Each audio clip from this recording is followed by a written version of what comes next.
त रहे पजारवा ससुर में आइल बाटे हमरो यारवा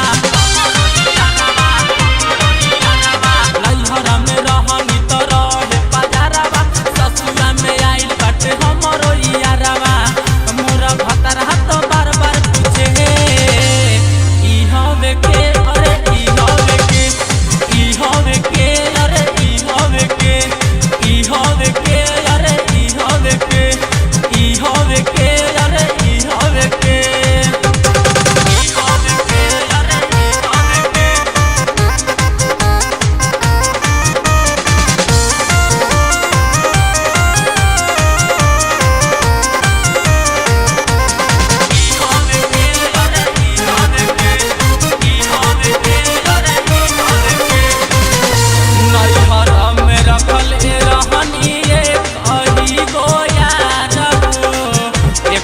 बतिया जनले नाही हमारो भतार हो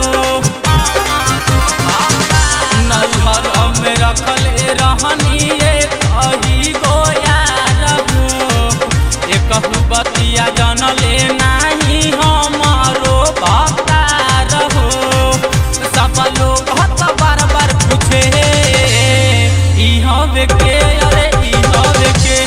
ई हवे के अरे ई हवे के ई हवे के अरे ई हवे के ई हवे के अरे ई हवे के ई हवे के ई हवे के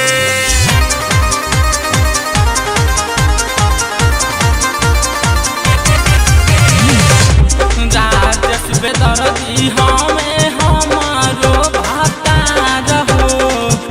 रोहित राज रहले बचपन के यार हो राजेश बेदर्दी हमें हमारो भतार हो रोहित राज रहले बचपन के यार हो राकेश उजाला पूछे ई हवे के अरे ई हवे के ई हवे के अरे ई हवे के ई हवे के अरे ई हवे के ई हवे के